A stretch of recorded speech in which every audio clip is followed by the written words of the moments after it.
Al segundo episodio de Voces de mi Pueblo, y tal como lo anticipábamos, hoy estamos en presencia de uno de los vecinos que también tiene su aporte en torno a vivencias en este territorio, el señor Raúl Conegni. Muy buenas tardes, Raúl, y muchas gracias por concedernos esta nota. Bueno, gracias a ustedes también por visitarme. Bueno, sin ir más lejos, ¿dónde nació y en qué parte de la isla se asentó? Bueno, ahí viene voy a empezar mal porque nací en Capital Federal, pero por unas circunstancias especiales, por un problema de parto, no porque mis dos hermanas nacieron frente a mi casa, acá a 300 metros de acá. En lo que era en ese tiempo ya existían clínicas privadas, este, y el mismo médico atendía los partos. O sea, yo nací en Capital Federal, pero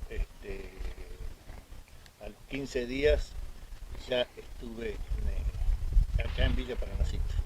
Y durante el transcurso de su adolescencia, ¿a qué se dedicó laboralmente en la zona?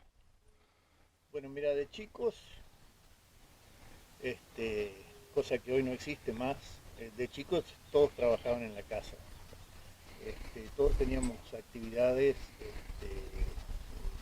nuestros padres y abuelos eh, vinieron a colonizar acá la isla. Porque yo te estoy hablando, yo nací en el año 52 y mi padre se había afincado acá en el año 34 aproximadamente. Ya vivían acá en Paranacito. Este, y era la fruticultura y la horticultura eran vamos a decir, la economía rápida que había. Después papá era albañil, mi abuelo era carpintero, bueno, esa era la otra actividad económica, ¿no es cierto? Pero desde chico teníamos que agarrar la azada, agarrar la regadera y colaborar con la casa. Yo eso lo hice hasta aproximadamente los 15 años, tareas en casa. Después, a los 15 años, salí a trabajar afuera. Yo estaba cursando tercer año del secundario y se reactiva lo que era la cooperativa eléctrica de Isla del Uruguay, acá en Villa Paranacito. Eso fue en el año 67 aproximadamente. Se reactiva y me invitan a trabajar como administrativo en la cooperativa. Bueno, con un sueldo muy casi ridículo diríamos, pero como era un aprendizaje, lo acepté y bueno, estuve como que cadete hasta los 18 años. A los 18 años me entré como personal, como empleado ya con fichado, vamos a decir. Y estuve así hasta los 21, que bueno, después justo hubo unos cambios de comisiones en la cooperativa y bueno, hubo algunos desacuerdos y yo era un poco rebelde, había cosas raras, no me gustaban y me retiré. Este, y como continué como actividad laboral en el Banco Entre Ríos. Había rendido ingreso para el banco y hubo una vacante y bueno, 4 o 5 meses o 6 meses de que me retiré de allá de la cooperativa eléctrica, entré a trabajar al banco. Bueno, me casé, ya habíamos comprado en el 73, que habíamos comprado esta casa con apoyo de mi padre y de mi suegra. Antes de casarnos teníamos la casa, cosa que no era muy normal Muy común. y ahora menos, ¿no es cierto? Sí, sí. Y bueno, hice esos 4 o 5 años en el banco y tuvimos un problema grave de salud de mi madre y eso medio me obligó a salir del banco para trabajar en el taller que teníamos, el taller naval, y en la quinta. Aparte necesitábamos más fondos, vamos a decir, más plata para cubrir gastos. Y bueno, y después ya no ingresé más al banco. Tuve una oferta en la actividad privada como encargado en un campo y me fui ahí, me gustaba más el campo que el empleo. Y ahí estuve en ese campo, estuve hasta que me jubilé. Tuve 38 años en la actividad rural y bueno, me jubilé y se me acabó. Y se le acabó la... Se acabó la historia. Y Pero entre medio tuvimos actividades privadas, ¿no es cierto? Seguimos con mi señora tenía por herencia al padre un campo de aptitudes forestales, bueno, nos dedicamos a plantar ese campo y seguimos haciendo otras cosas, aparte de los empleos. En un momento también tuve un lugar de turismo, vamos a decir, también en el mismo campo donde trabajaba. O sea que hicimos de todo. pasó por varios rubros laborales. Y socialmente también. Socialmente yo prácticamente nací en el aeroclub de Isla de Levicuy, que era donde mi padre después fue piloto. Primero fue albañil, construyó el hangar del aeroclub. Después fue piloto y bueno, pero en ese momento era un lugar que el que no iba al club isleño iba al aeroclub o a la Sarmiento, eran clubes los más importantes de la zona, ¿no es cierto? De mayor actividad social. El aeroclub tenía mucho auge en ese momento, te estoy hablando también del 50, en el 57 se hizo el edificio. Y bueno, después también estuve en la comisión del aeroclub, fui piloto también del aeroclub, también integré la comisión en un momento de...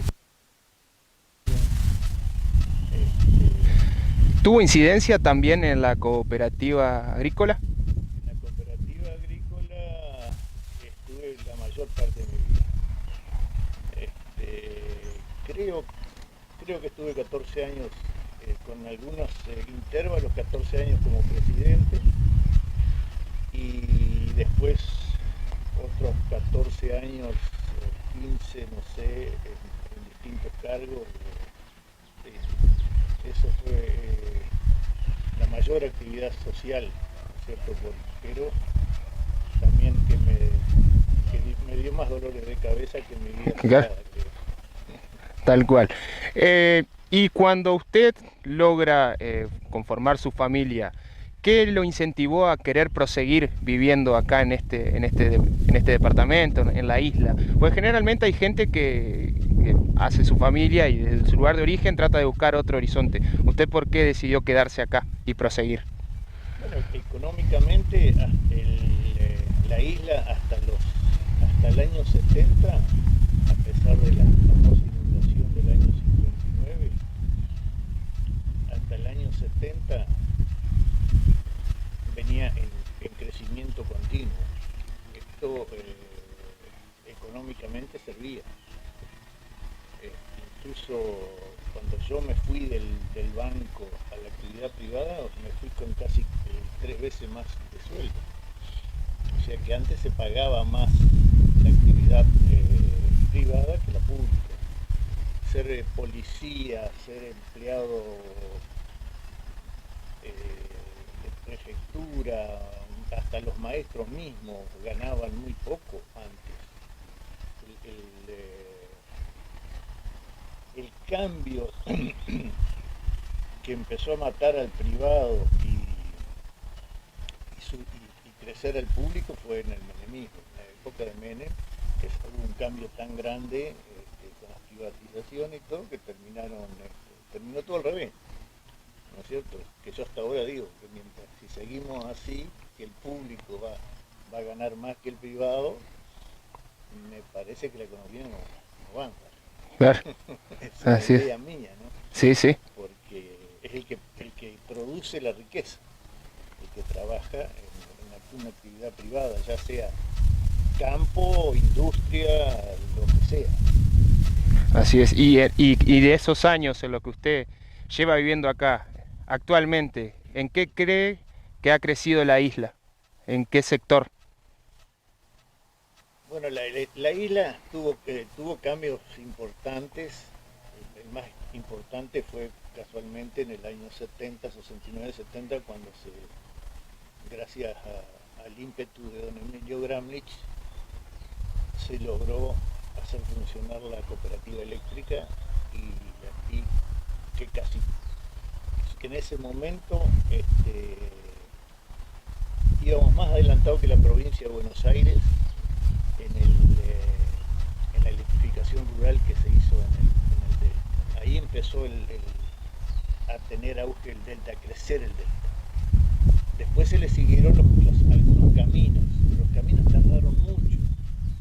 Los caminos, si bien, por ejemplo, acá hay un camino que vincula hasta la ruta, se inició en los años 80 y se terminó, no sé, en el 2010. O sea, una enormidad. El camino 150, donde yo estuve trabajando, estuvo también 10 años de obra. Y se hizo porque, más que todo, por el apoyo incondicional de una persona que iba poniendo la plata que era necesaria para hacer la obra y después cobrar, ¿no es cierto? Porque esperando siempre que el realidad te dé la plata, nunca llegaba la plata. La inflación siempre te venía comiendo, no es una novedad la inflación de lo que está pasando ahora, Claro. es una historia de toda la vida. O sea, hubo épocas que vivimos sí, de estabilidad muy linda y ahí hay más crecimiento, pero con la actividad así, en el año 82, 83 empieza la crisis más grande. O sea, tristemente entra la democracia junto con una gran inundación. La inundación hace que se retire mucha gente de la isla. O sea, el delta entrerriano se calculaban unos 14.000 habitantes en esa época, 14, 15.000 habitantes, en el área de Entre Ríos, del delta entrerriano. Cuando se retira la empresa celulosa argentina del delta, y se van alrededor de entre 8 a 10.000 habitantes, porque cada isla tenía, ponerle 100 familias como mínimo, ¿no es cierto? Que el jefe de familia era el obrero y después toda la familia. Por eso que había escuelas por toda la isla y clubes de fútbol por toda la isla, porque Era un trabajo en conjunto. exactamente, o sea, en cada lugar de la isla había un centro social, que era el club. El club, en otros lados habrá sido la escuela, en otro lado habrá sido la iglesia, eso. Pero a partir del 83, ya te digo, pasa eso, entra la democracia, por suerte, pero también entramos en un amesetamiento en el crecimiento de todo yo creo que fue todo el país, pero el delta se acható, ¿no es cierto? Empezó a perder valor la madera, que era el producto principal, por el advenimiento del plástico, ¿no es cierto? Todos los envases que se fabricaban en madera, acá había más de 30 cerraderos chicos, todos los envases que se hacían en madera pasaron a ser de plástico.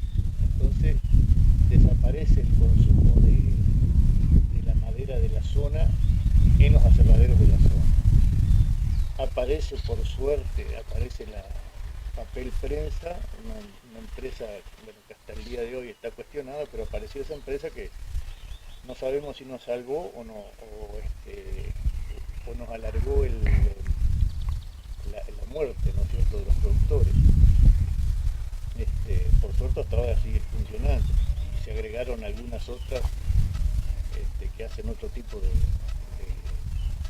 sea, ahora ya también papel prensa no hace más papel de diario, Claro. prácticamente, porque nadie lee un diario. Es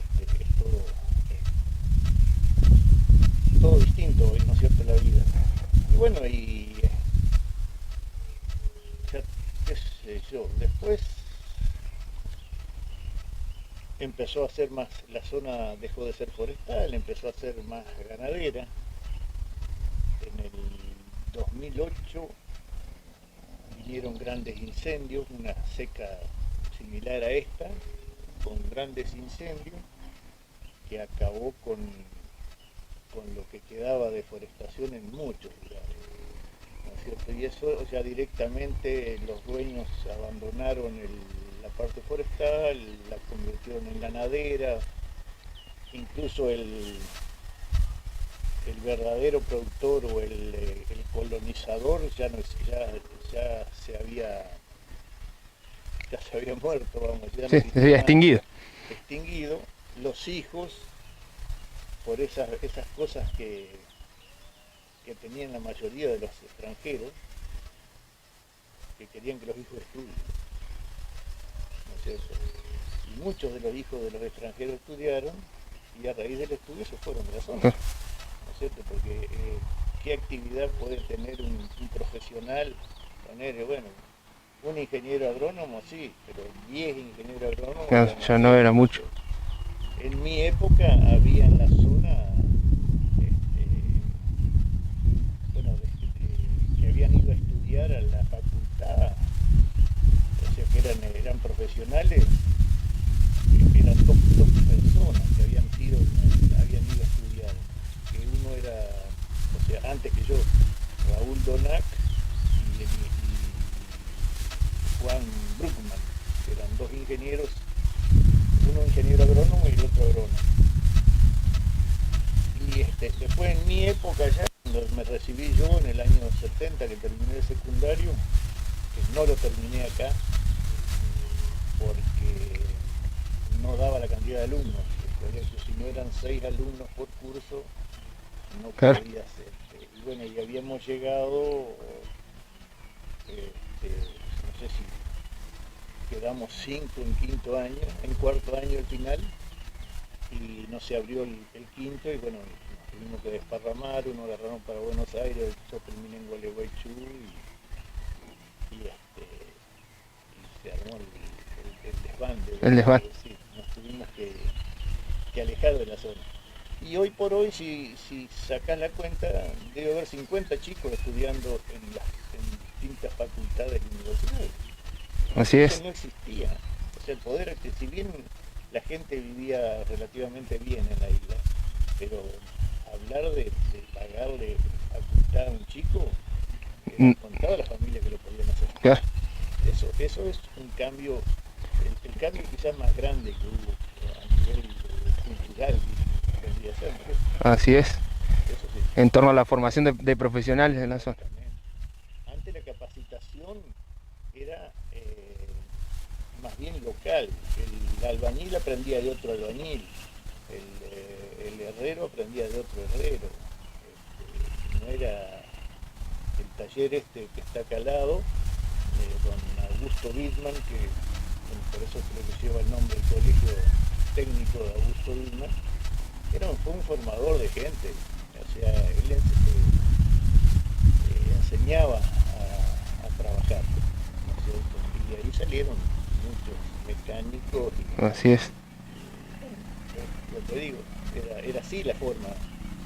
Pero hoy por hoy, ya digo, es increíble la cantidad de chicos que están estudiando afuera. O sea, no sé si hay mayor poder adquisitivo en la población o qué es lo que pasa, ¿no es cierto?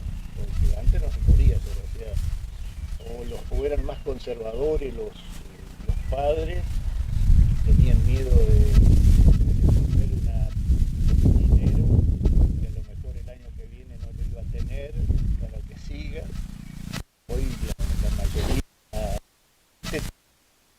en la familia un cargo público, y ese cargo público